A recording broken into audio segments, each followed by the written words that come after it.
Ciao, vediamo insieme come creare questo effetto testo con contorno maschera con Photoshop. Abbiamo caricato la nostra immagine, è consigliabile utilizzare un'immagine che abbia il soggetto possibilmente centrale e preferibilmente facile da selezionare, come in questo caso. La prima cosa da fare è andare sul pannello livelli e duplicare il livello sfondo, lo trascino fino a qui sotto sull'iconcina crea un nuovo livello. Dopodiché mi sposto sul menu selezione della parte alta e poi clicco sul soggetto, così Photoshop lavorerà e creerà la sua selezione in base al soggetto. A questo punto abbiamo il nostro soggetto selezionato. Se ci sono delle piccole sbavature le andiamo a correggere eventualmente con gli strumenti di selezione semplice, oppure potranno essere nascosti dal nostro effetto testo che andremo a realizzare a breve. Con la selezione attiva ci spostiamo nella parte bassa del pannello livelli e facciamo un clic sulla maschera di livello. Dunque abbiamo aggiunto una maschera con la selezione incorporata. Chiaramente la maschera deve essere collegata al file immagine. Ora andiamo a selezionare lo strumento testo, andiamo a selezionare un colore possibilmente scuro, dato che lo sfondo di questa immagine è chiaro, dunque per una lettura efficace andiamo per contrasto. Dopodiché selezioniamo il font, un font dinamico che viene letto bene anche nella forma corsiva, potrebbe essere Itmo 2.0, un font gratuito. Ti lascio in descrizione il link per scaricarlo. Andiamo dunque a digitare la nostra parola al centro dell'immagine che attraverserà in diagonale il soggetto principale.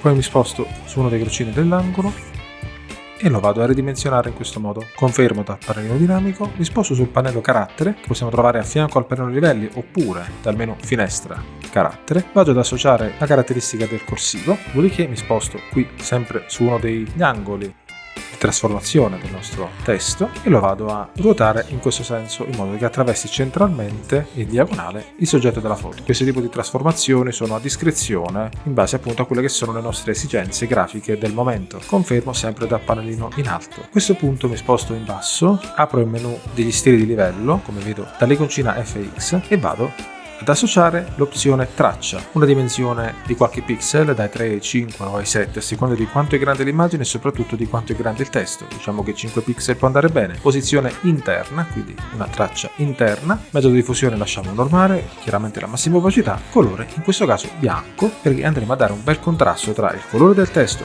blu e il giallo del soggetto dell'immagine. Clicchiamo su OK. Ora andiamo a spostare i livelli dell'immagine con la maschera di selezione. Lo trasciniamo al di sopra del testo. Poi con la combinazione di tasti Alt ci spostiamo nella parte bassa della maschera e facciamo un clic. Ed ecco qua, abbiamo mascherato la parte di testo che si trova esattamente nella parte centrale dell'immagine. Se andiamo a spostare il testo dopo aver selezionato il livello, vedremo come il testo viene riempito con la porzione di immagine a seconda di dove lo posizioniamo. In questo caso lo posizioniamo qui e verrà riempito con la parte del collo e dei capelli che lo attraversa.